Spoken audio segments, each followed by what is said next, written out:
Abra então lá no Evangelho de Marcos, nós paramos no versículo 6, né?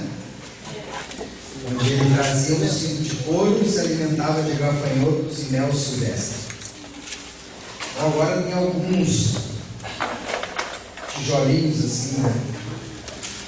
De alguns versículos separados por alguns títulos. Sabe que o título não está no original.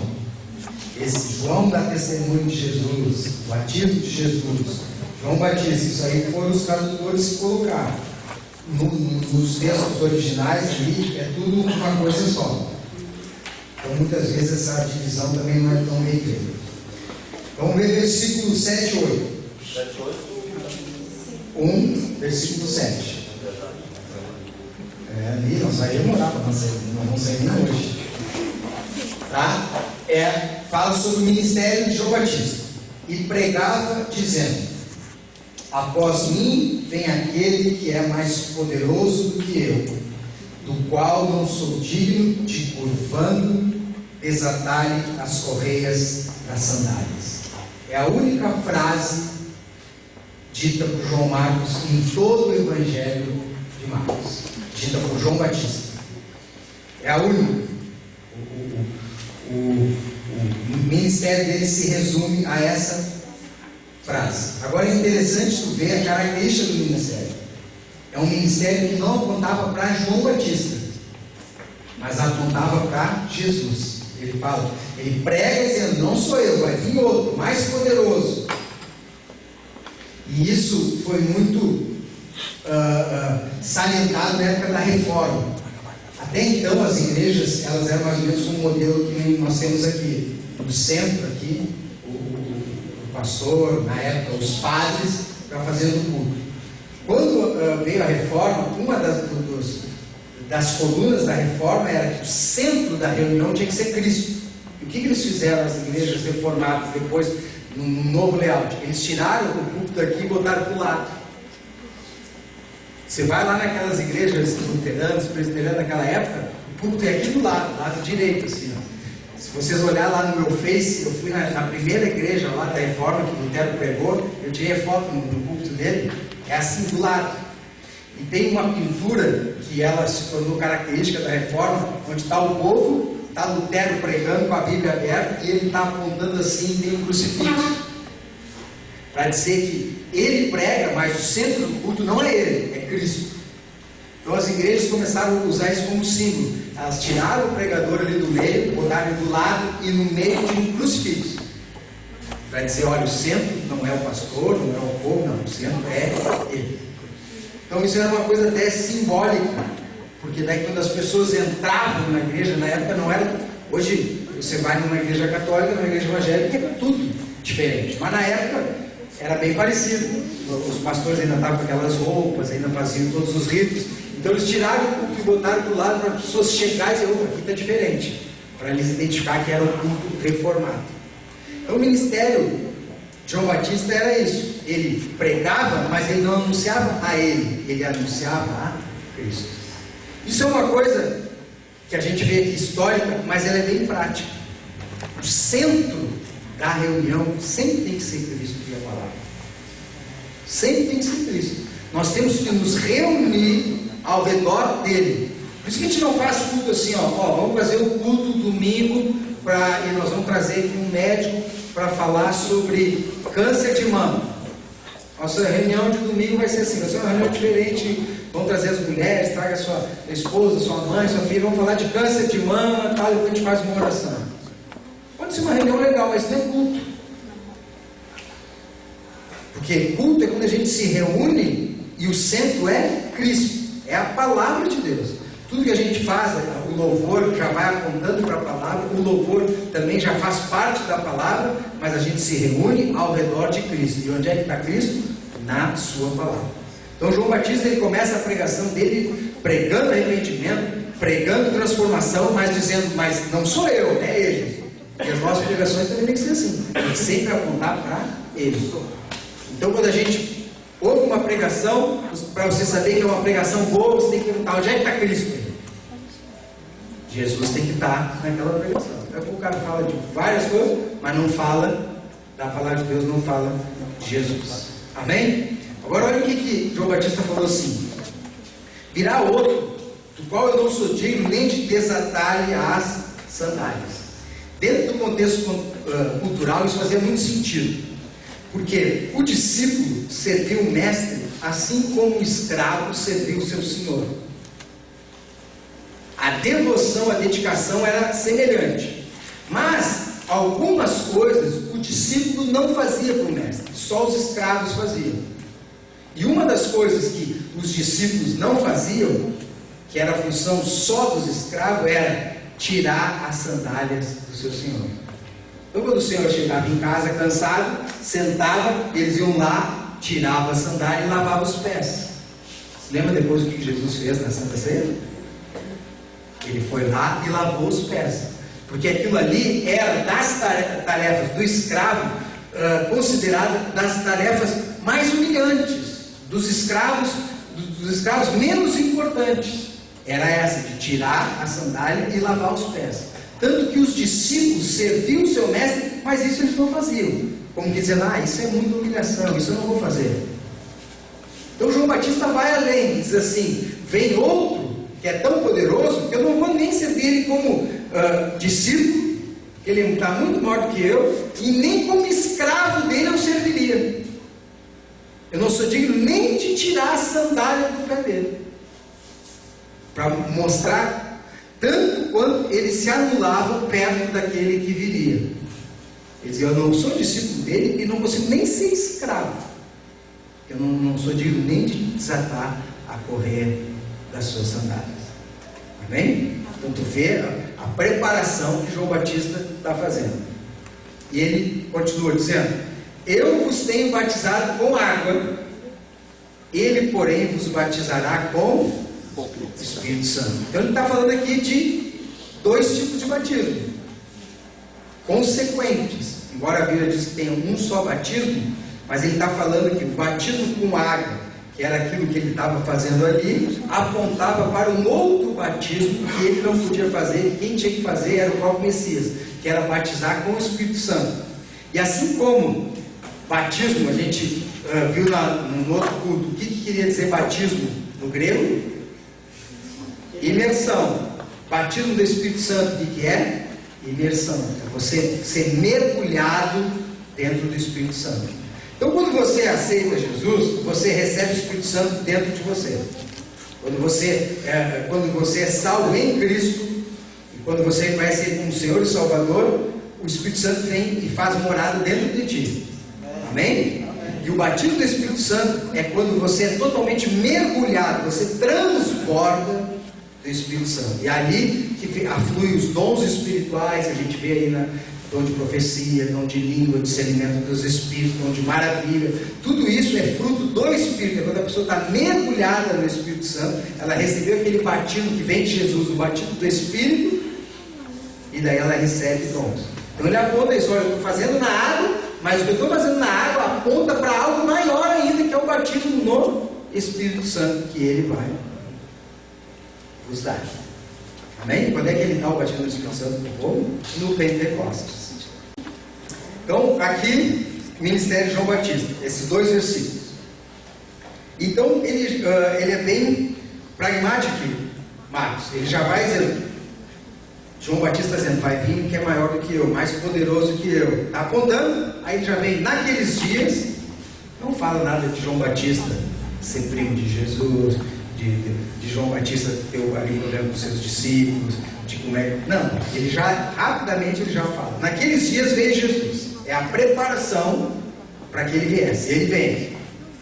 Jesus de Nazaré da Galileia, conforme as profecias, seria chamado Galileu. E por João foi batizado no Rio Jordão. Aí aqui já cria algumas confusões, né? Por quê? O batismo de João Batista, como a gente viu quarta-feira passada, é o batismo de arrependimento de pecados. Como é que Jesus vai se batizar? Se ele não pecou.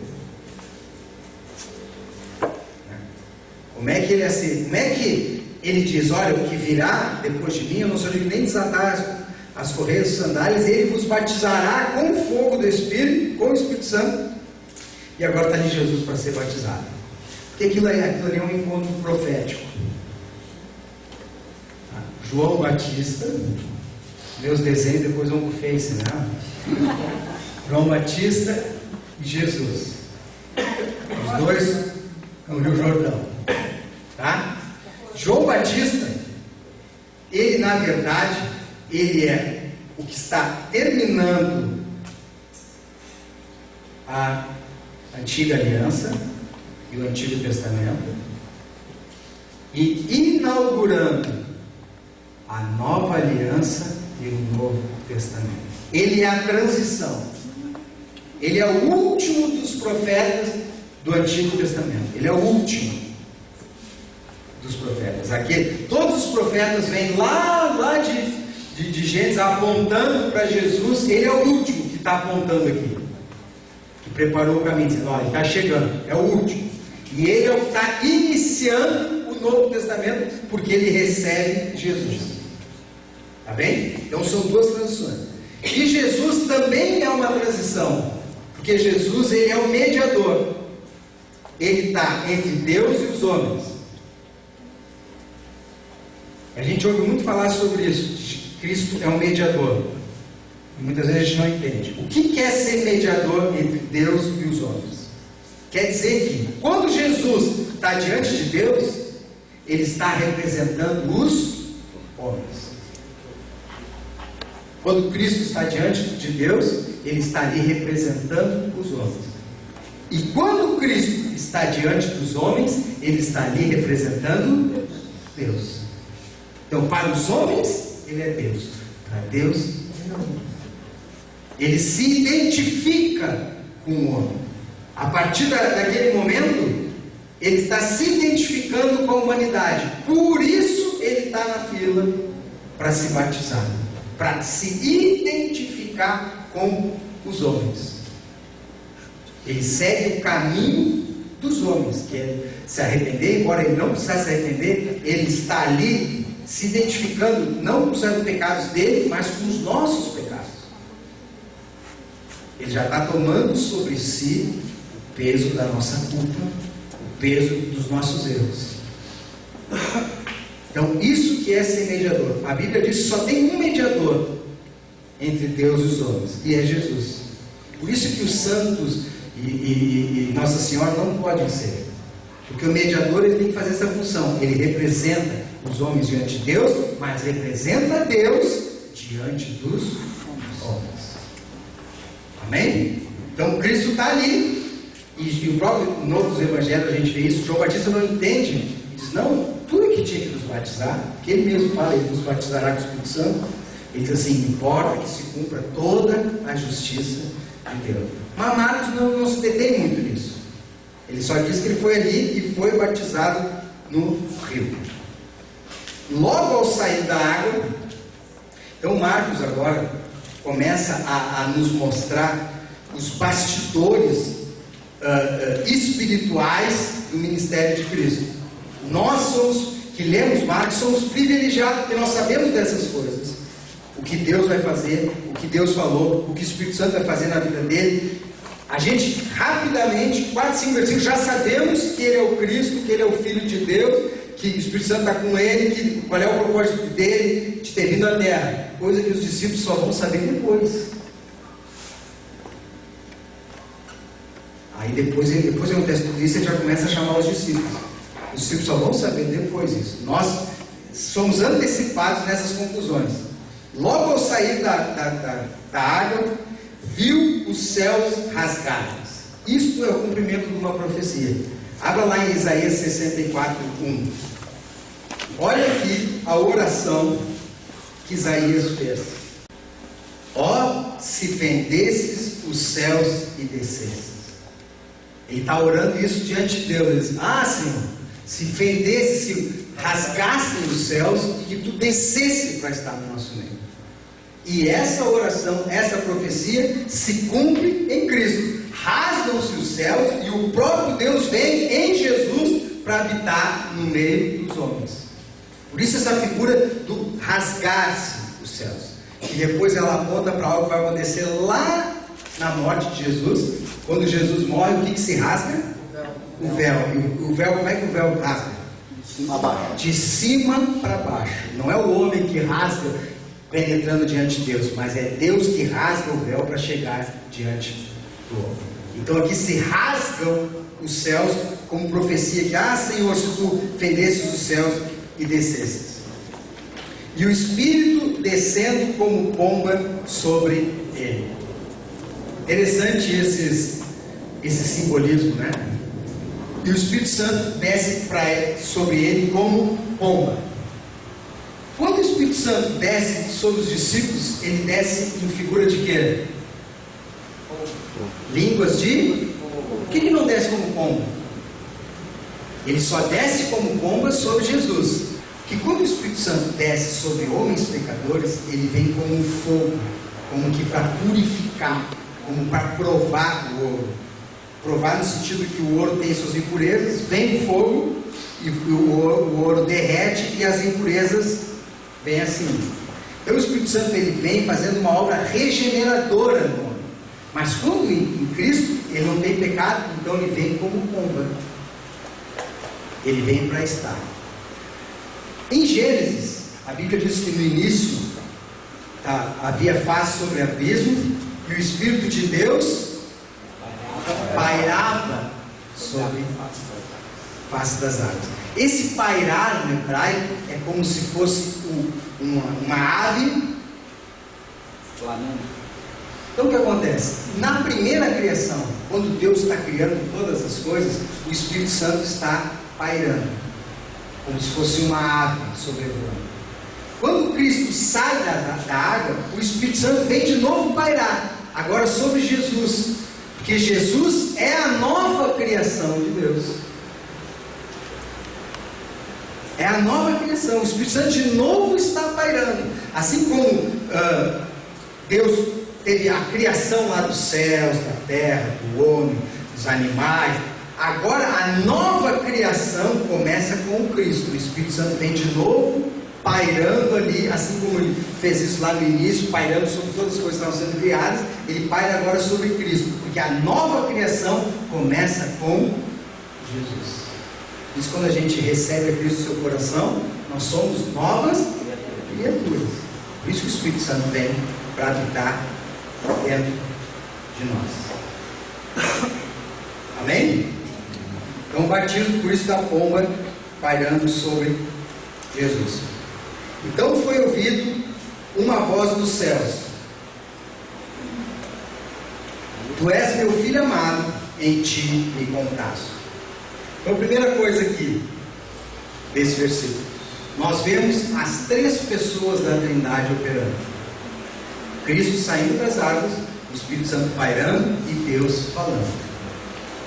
Os três estão envolvidos nessa missão: Deus Pai, Deus Filho e Deus Espírito Santo. Assim como foi na criação, Deus Criador, Cristo que era o Logos, a Palavra, e o Espírito Santo que estava ali pairando. Novamente Deus na Trindade está operando ali.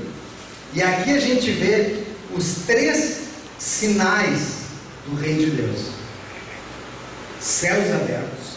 O que é Reino de Deus? Reino de Deus é a intervenção de Deus através de Jesus. Isso que Jesus disse: o Reino de Deus está próximo, Ele está se aproximando. Mas os três sinais do Reino de Deus: céus abertos, repita comigo: céus abertos, presença do Espírito Santo, e palavra de Deus, Deus falando.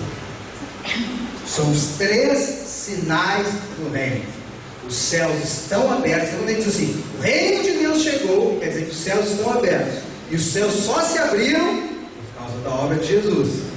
O sinal do reino de Deus é que o Espírito Santo está pairando, está no nosso meio, e Deus está falando. Então, para ser reino de Deus, esses três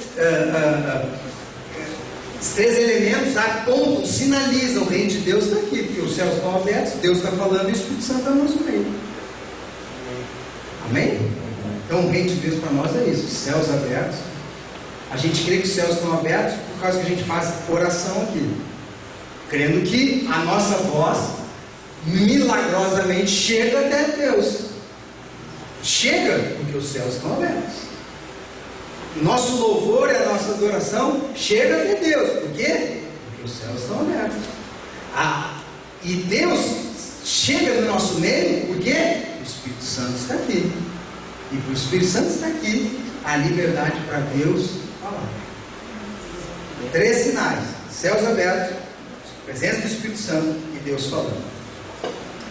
E olha o que Deus fala: este é o meu filho, tu és o meu filho amado. Esta é a mensagem. Ele é filho de Deus. Então, o primeiro evangelista foi Deus, para olhar e dizer: este é o meu filho, em quem eu me comprazo. E esta é a mensagem que Deus deu a iniciação, falando isso Ele mesmo. E hoje, quem é a voz de Deus na terra? A igreja. Então nós estamos somente repetindo o que Deus falou. Ele é o Filho amado de Deus. Por isso que a razão de ser da igreja é a proclamação do Evangelho. Para isso existe igreja, para que esta mensagem não se perca. Passarão os céus e a terra, mas a minha palavra não passará. Então as coisas que a gente faz na igreja, assistência social, retiro, isso tudo são desdobramentos da missão da igreja, que é anunciar o Evangelho. Este é o Filho amado de Deus. Deus começou isso. Deus deu o exemplo para nós. Falou: Ele é o Filho. E agora nós vamos ultrapassar as fronteiras falando que Deus disse: Ele é o Filho amado de Deus. E essa maneira carinhosa, né, que Deus fala, esse é o meu filho amado, em quem me comprazo, ela nos faz lembrar algo que aconteceu lá em Gênesis também. Quando Deus faz uma aliança com Abraão, Deus faz um pedido a Abraão. Ele diz assim: dá-me o teu filho, o filho ao qual amas.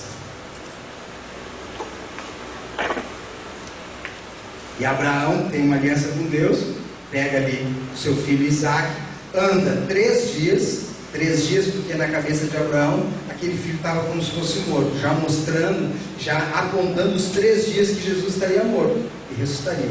E ele vai chegar lá no monte, que é lá onde está Jerusalém, e quando ele está na hora de entregar o filho, Deus diz assim: não, porque agora eu sei que tu me ama. Então como é que Deus descobriu que Abraão amava ele? Porque Abraão não recusou dar o seu filho amado. E agora o que Deus está fazendo? Está dando o seu filho amado, para mostrar que nos ama.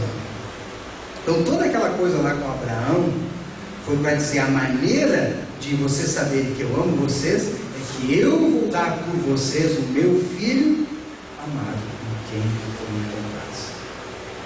Parece até meio Deus quis espicinhar Abraão, assim: me dá o teu filho a que tu amas. Mas foi justamente para apontar algo que aconteceria lá no Novo Testamento. Ele diz: este é o meu filho amado, eu estou entregando. Este é o meu Isaac. Amém? E logo depois disso, o Espírito o impeliu para o deserto. É complicado isso, porque ele vai para o deserto, que representa a luta, a tentação, a dificuldade, a escassez, o aperto. E quem manda ele para lá? O Espírito. A gente identifica o Espírito Santo como aquele que nos tira do deserto, né? Nos tira do deserto. E aqui quem é que leva Jesus para o deserto? O próprio Espírito Santo. Para mostrar que muitas vezes Deus nos conduz de uma maneira, tem uma razão para ir no deserto, eu já vou falar sobre isso, mas Deus nos conduz de uma maneira que não é, Deus não vem simplesmente para satisfazer as nossas vontades. Estava vendo um pastor que ele trabalha, acho que é na Caixa Econômica Federal, e ele diz assim: ó, é interessante porque eu vou lá ver os carros que estão sendo leiloados, e está cheio de carros dizendo assim: ó, Foi Deus que me deu. O Senhor é meu pastor, nada me faltará. Deus é fiel. Deus é fiel. Em caso de arrebatamento, esse carro ficará descontrolado. Então, tudo lá vai sair lá. Aí ele vai visitar as casas que entraram no leilão. Ele chega nas casas. O Senhor é meu pastor. Aqui mora o Filho de Deus. Tudo perdeu das casas por dívida. Aí fica aquela coisa assim: oh, mas será que Deus não abençoa o filho dele? Deus não abençoa coisa errada. Deus não vai abençoar coisa errada. Às vezes a pessoa se envolve em coisas assim, e o próprio Deus permite te conduzir para o deserto para trabalhar na tua vida. Para trabalhar nas coisas que Deus quer, sabe que tem que gerar Cristo no teu coração, te transformar. Ele permite, o Espírito Santo, Ele mesmo te leva para o deserto, porque o deserto é o lugar de tratamento, o deserto é o lugar da crise. Falei sobre crise domingo aqui, né? Ele mesmo permite isso, porque a obra de Deus na tua vida é muito mais que dar um carro e uma casa. A obra de Deus na tua vida é te transformar e te fazer semelhante a Jesus. Amém? Amém. Então, Ele vai trabalhar essas coisas na tua vida. E aqui o Espírito Santo é que conduz Jesus para o deserto. Por que Ele vai para o deserto? Porque ali Cristo está se identificando com Israel. Israel, tem a profecia: do deserto chamei meu filho. Israel sai do Egito e vai para o deserto, e fica quanto tempo no deserto? 40 anos. Então o Espírito Santo chama Jesus e leva ele para o deserto, e ele fica quantos dias no deserto? 40 dias, não podia ficar 40 anos, né? Não ia sair de lá com... Então ele se identifica com Israel. Ele é o novo Israel, que vem do deserto, que vem para a terra prometida. Ele é o Messias de Israel. Ele se identifica com Israel, não a etnia israelense, mas as promessas que estavam ali sobre Abraão, Isaac, Jacó. Em ti serão benditas todas as famílias da terra. Então ele é o novo Israel que está indo para o deserto, e de lá Deus vai chamar. Tanto que a profecia, a profecia do início diz assim, ó: voz do que clama no deserto, preparai o caminho. Ou seja, ele vem do deserto. O caminho é do deserto até o povo. Então ele vai para o deserto se identificando com Israel. E quando ele está no deserto, ele é tentado por Satanás. Sendo tentado por Satanás. Quando ele é tentado por Satanás aqui, olha, está ali alguns cultos. E é bom que Marcos nem fala das tentações aqui, né? Ele se identifica com o primeiro homem. O primeiro homem que foi tentado por Satanás era um homem que estava no jardim, cercado por animais. Pois agora, o segundo homem, a nova criação, ele está lá, mas não é mais um jardim, é um deserto. Olha o que aconteceu com a queda. O jardim que Deus tinha plantado para o homem, por causa da queda do homem, por causa do pecado, se tornou em um deserto. E os animais que submetiam a Adão, e Adão foi dando o nome de cada um dos animais, e todos eles submetiam, agora eles são feras. Então, o que Deus tinha preparado para o homem, um homem no jardim, um homem com os animais à sua disposição, e veio o diabo e o tentou, e ele caiu. E porque ele caiu, agora vem um novo homem, já não é mais um jardim, é um deserto. Porque por causa da queda a terra foi amaldiçoada. Nascerão espinhos e abrolhos. E a própria relação que nós tínhamos com os animais, hoje os animais já não nos submetem. Você tem um leãozinho na tua casa, assim? A relação que o homem tinha com os animais era diferente. Hoje é uma relação imposta por força, tirando os animais domésticos, né? Na época não tinha. Você não vê Adão de pistola, com medo do leão. Não. Algo aconteceu por causa dessa queda. E ele vai ser tentado. O primeiro homem, Adão, foi tentado pelo diabo e caiu. E por isso ele foi expulso do jardim. O segundo Adão veio para ser tentado pelo diabo e não cai. Então ele inicia o trabalho de volta para o jardim.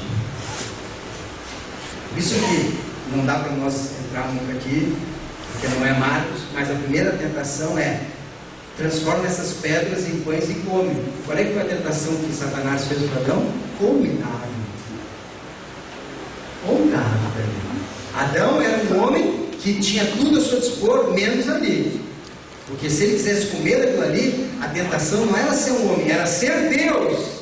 Você vai comer e você vai ter o conhecimento de Deus. E quando Satanás chega para Jesus, ele diz assim: se tu és o Filho de Deus, não precisa agir como um homem, transforma essas pedras em pães. Mas mesmo ele sabendo que ele era Filho de Deus.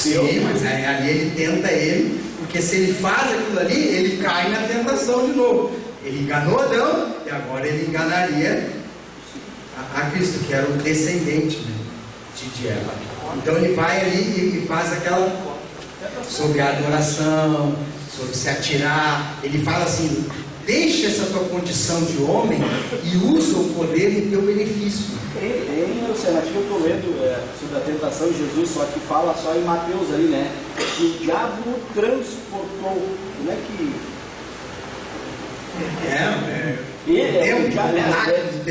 Primeiro foi o Espírito Santo que levou ele para o deserto. E lá a tentação foi o diabo que levou ele nos lugares para... Nós não sabemos se ele pegou e levou ele fisicamente, levou na sua mente. Não sabemos, ou espiritualmente, entendeu?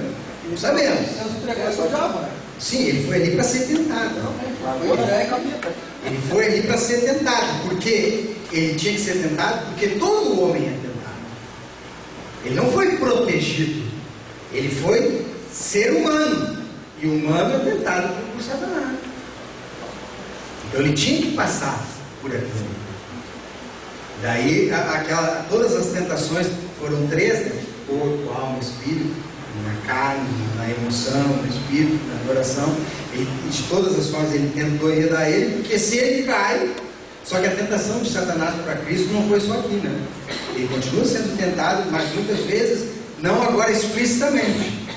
Tanto que depois Pedro vai falar com ele e diz assim: arreda Satanás. Então Satanás continuou tentando eles. E estava com as feras, mas os anjos o serviam. Amém?